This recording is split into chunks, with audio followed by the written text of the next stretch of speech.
Hello and welcome. It's Fiona Ross, and this is your Work Out Your Money programme from Citizens Advice Havant. And I work on a project called Work Out Your Money. And this is a project run by Citizens Advice in Havant, and that's a name you're probably more familiar with. And we're part funded by the National Lottery Community Fund. So this is our third Work Out Your Money programme. Our first programme was on the subject of child trust funds. And just by way of a quick recap, we were focusing on helping our younger people who may have a pot of cash that they didn't know about. This pot of money is called a child trust fund, and the particular age group that this applies to were born between the 1st of September 2002 and the 2nd of January 2011, so ages 8 to 17. These government-funded child trust funds were given out in the form of vouchers, and the aim was to give children a start to saving, getting them into a habit of saving. The voucher was used to open up the child trust fund, and you could top it up over the years too. They could move the funds at 16, so the children could actually decide where it would go, but not have access to the money until they are 18. The amount of money given out by the government will vary depending on household income, when you were born, because the rules changed along the way. But some young people could have as much as £1,500 in a child trust fund. Now that's a significant amount of money to have access to, especially at 18, and life-changing for some. Used wisely, think of it as being able to learn to drive, or a deciding factor is to go to university, or put towards a future house deposit. There were 6 million of these child trust funds set up, but as many as 1 million of these 6 million are classed as addressee gone away. In fact, probably more recent figures show that another 1 in 6 is possibly lost. So 2 out of 6 child trust funds set up could possibly be lost. So there's a strong possibility that our listeners may know someone in this 8 to 17-year-old bracket that may well have a child trust fund and they are not aware of it. It's really important to know that it is possible to find your child trust fund, even if you never use the voucher. So if you want to know more about how, you can ask us via our Contact Us facility on our website, which is workoutyourmoney.org.uk. That's all one word, workoutyourmoney.org.uk. Or visit the ShareFound website, where you can complete a very quick and easy inquiry form. So today on our Work Out Your Money programme, we'll be looking at how Citizens Advice Havant works in our local community and the many ways we can help you. And in our programme today, we are really pleased to be able to tell you more about what we do at Citizens Advice Havant and a particular event we have coming up which you may be interested in. We're also really keen to hear what you think of our programme. So if you'd like to send us some comments or ask any questions regarding anything we discussed today, we'd love to hear from you. Please feel free to tweet us on @WOYMHavant or email us on info@workoutyourmoney.com. To tell us more about what Citizens Advice Havant are doing, let me introduce our guest, John Stuart, CEO. Hello and welcome, John. Hello, Fiona. Thank you for joining us today. John, looking at Citizens Advice Havant, can you tell me what it offers our local community and maybe in particular how it's changed over the years? Right, I'll go back to the national picture briefly first. Most people know about Citizens Advice as a brand. It's very popular, particularly among the older generation who will remember it as the CAB. But looking at us operating now nationally, about 3 million people are coming to us for help, either coming into our offices or contacting us by email or web chat. About 30 million people visit our website. So we are very much in demand and we need to be there for people's problems in life today. Very relevant to modern life. If you look at Havant, obviously a very small operation, and we've got a range of support locally. We're helping about 7,000 people a year at our offices and by phone, and we are looking after people with their modern day problems. It has changed over the years, but obviously we can talk more about that. Yes. I mean, 7,000 is quite a lot. What sort of varied topics might they want help on when they come in? People rarely come in with one issue. They may have something that they've come in to see us about, but the reality is they've generally got 1, 2 or 3 linked issues. So they might come in with a problem about debt, but the problem runs deeper than that. There may be a relationship breakdown or loss of employment or family illness. There's something maybe triggering the debt problem. So our team have to be very clever at looking, very smart at looking at the holistic situation and dealing with the range of problems that may be being presented. Yes, I can see that. There's quite a lot of sensitivity around the whole area and getting to know the client better and helping them from there. Thanks for that, John. John was just mentioning about the number of people that actually use the services at Citizens Advice, in particular our local branch here at Havant. John, you also explained to us the different and the varied problems that people will come to seek help on. Whereabouts, other than the central office in Lee Park, can people access this support? Right, we do need to be where people can locate and find us easily. If people have got problems in their lives, to be searching around and be delayed in getting help is really risking their situation. So our aim really is to be where people need us. So you're right, our main office is at Lee Park. That is right in the centre of an area where there are a lot of people struggling. The community has got levels of deprivation and it struggles as a community. So it's absolutely right that Lee Park is our main centre. But there are a lot of other areas in Havant that also need us. We have a service at Waterlooville Library running, and that looks after the Waterlooville area. That's about 30,000 of the 120,000 total population. So important to be there. Located in the library, which is a great resource for people to visit right in the middle of the town centre. In that area, we also would like to be actually somewhere in the Weacock Farm area. There is areas where we would benefit from having a service operating. And then across town, in Havant town centre, we are at the plaza, just over the other side of the railway station. The plaza run by the Borough Council. Nearby, linked with the job centre, we have a service running there. That's commenced because of the introduction of universal credit and the need for a lot of people to put themselves on a new government benefit scheme. So to be actually in the job centre works very well for us. So they're all very much Havant located. And then down in Hayling Island, another very separate community, over 30,000 people on the island, and we are down in the community centre working with the local people there. So that's our current offering. I've mentioned Weacock Farm as an area where we would like to be. We also think Emsworth is another good location where we don't have a local service operating from. So there are areas we want to sustain and keep running, and also areas where we'd like to grow and develop into. That's really good.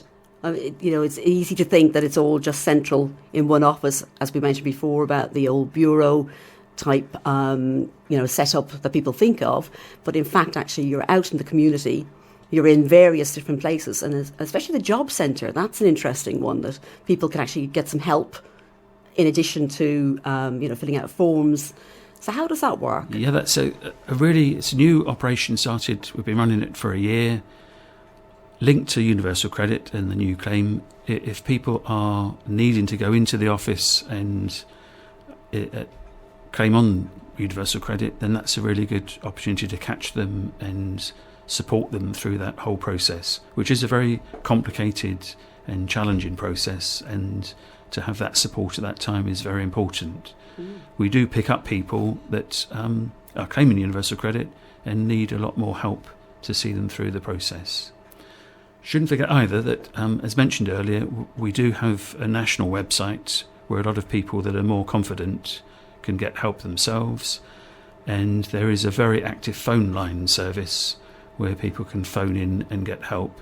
And at any stage there, be it online or by phone, there is a chance to convert that into a physical meeting further down the line. So we are trying to be everything really to the local community in the way we support them. Yeah. A varying degree of help at every aspect there. So we've been talking about all the valuable service and the different locations that Citizens Advice offers support to people in the community. What challenges does it face, John? Okay, that's a very simple question, but the answer is quite complicated, Fiona. Citizens Advice nationally, it's a franchise. As I said, it's a big brand and people are very aware of it. But individual Citizens Advice are operated through the country. There are about 250 around England and Wales currently. They all run as separate charities, often as companies as well, and they are responsible for their own fundraising.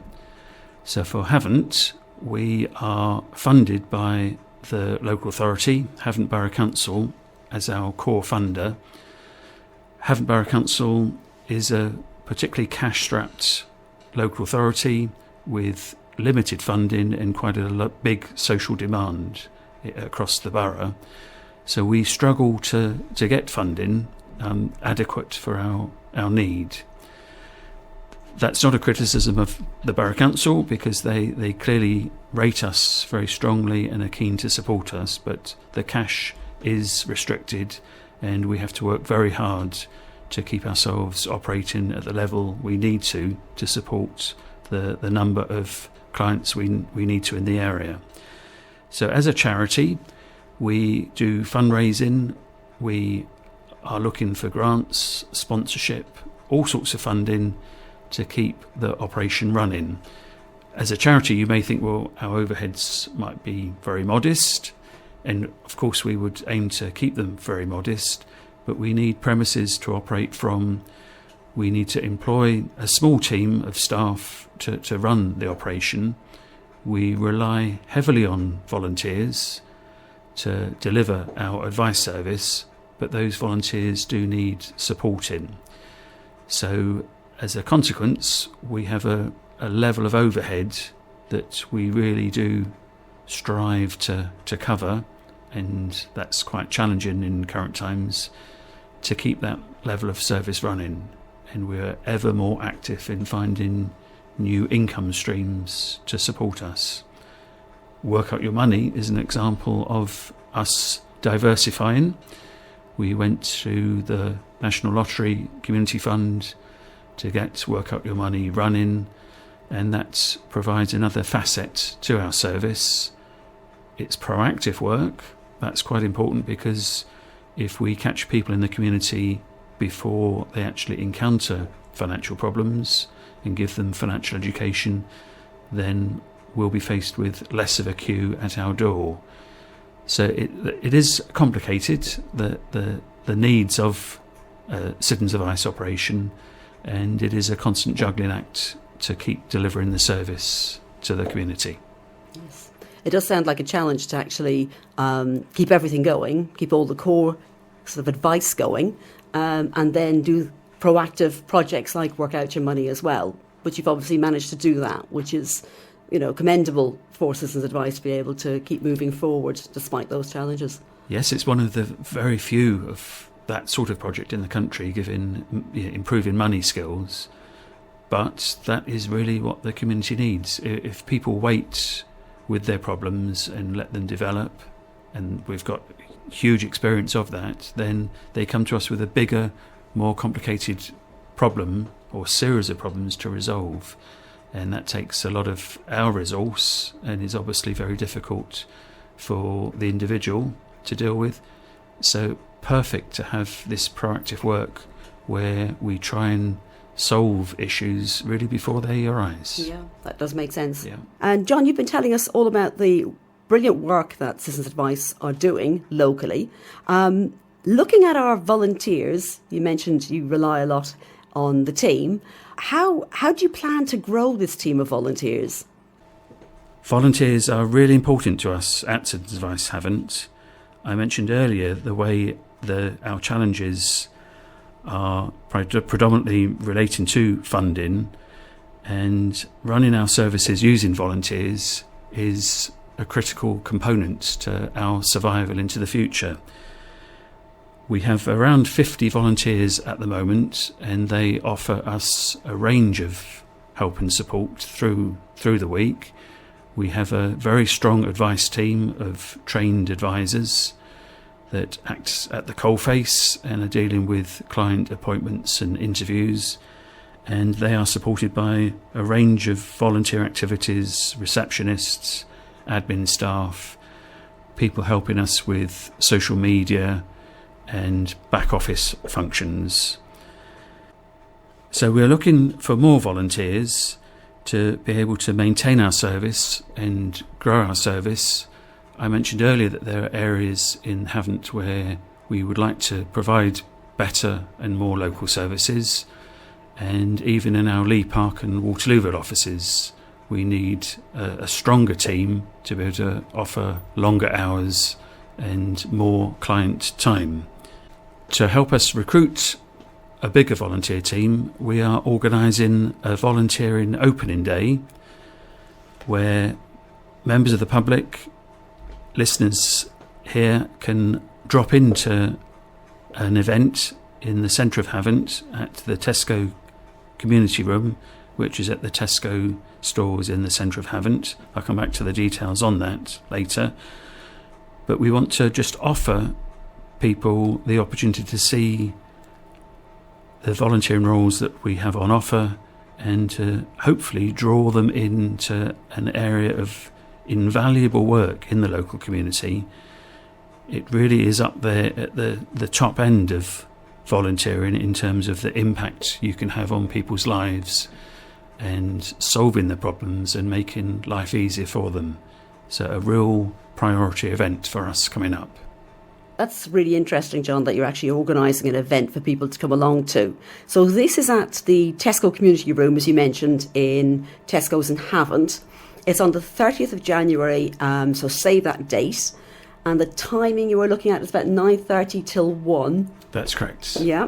And there'll be a presentation around 10 a.m. But if you come along, there'll be somebody outside, or inside the door, I should say, there to greet you, show you where to go, and then people can find out more about what roles are on offer. Yep, we're trying to make it as easy as possible to draw people in for that event. No, that sounds really good. So this is Fiona chatting to John at Citizens Advice in Havant, and we are discussing an event that's coming up called a Volunteering Open Day. This Volunteering Open Day is about telling you more about really what Citizens Advice have to offer and what roles there are that you could possibly help out with.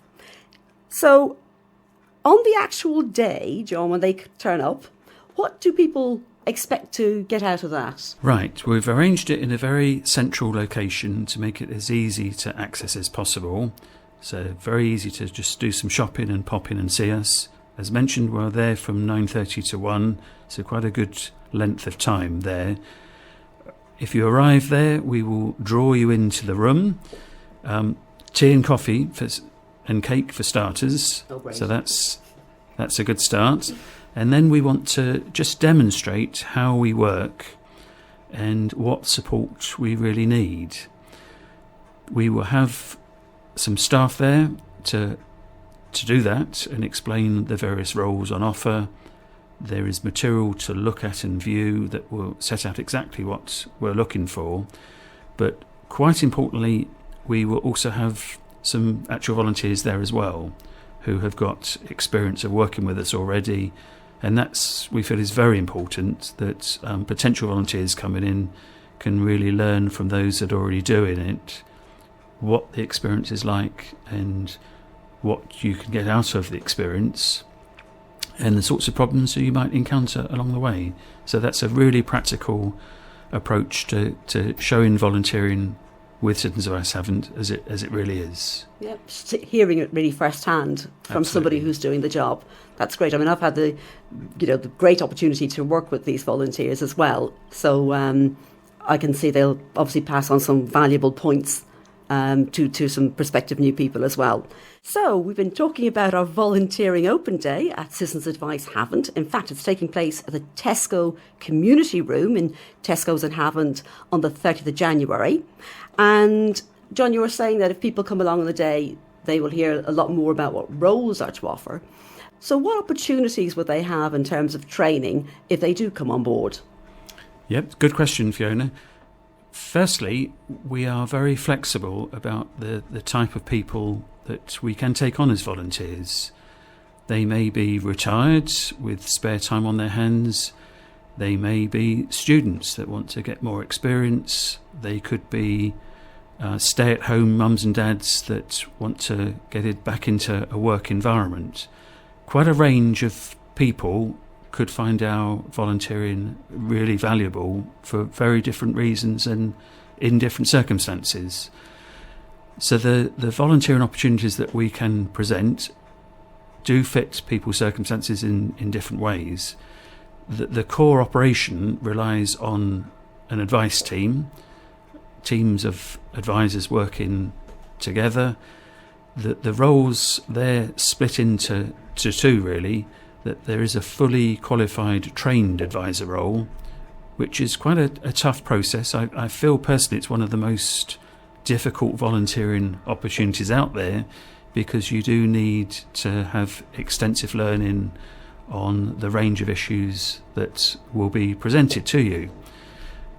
The advice team is very well supported, so there's no question of advisors being left to deal with problems by themselves. There's quite a clever, smart regime to keep them well supported, but it is quite a tough role to take on and fulfil those duties. There are lower level advisor roles that deal with more introductory issues with our clients, so that requires less training and less experience. But the advice team is our core operation, and that's what the service is all about, and we do really commit quite a significant amount of training and support for that advice team. But at other levels, we do need receptionists, we need a range of back office functions looked after, and these could appeal to people that have perhaps got less time, less capability, or don't want a significant volunteering role in terms of training and depth of service. But these roles would really help people get back into work and improve their CV, and at the same time giving us valuable service and support in the team. So we feel we've got something for everyone in there, that those that have got relatively little time or they may have more time, we've got very different roles that will suit them. Yeah. So it's a question of drawing them in and explaining what we've got to offer. And yes, we will run through with those interested the training facilities that we've got to make sure they're supported in their role. That's really good. So it's also a very rewarding role, isn't it, being a volunteer as well? It is. Our team will tell you themselves when you meet them, but it is very satisfying to deal with quite complex issues sometimes, and to actually turn people's lives around.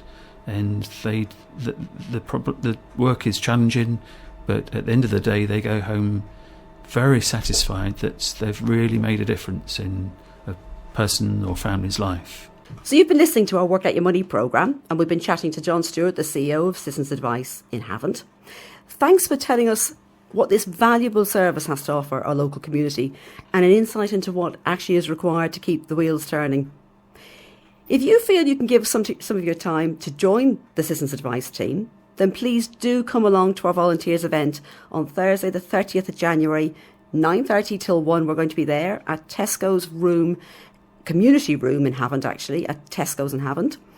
It's an opportunity for you to find out more about what we do, and then decide if it's something that you'd like to do. And pass the word on to anyone else. Even better, bring a friend or a relative. Remember to tweet or email us if you want to find out any more, or just leave us some feedback on what we've been chatting about today. On Twitter, you'll find us on WOYM, Havant, and our email is info@workoutyourmoney.com. So thanks for taking the time to listen to us today. We're really looking forward to coming back next time for another Work Out Your Money programme. Until then, goodbye. Thank you for listening.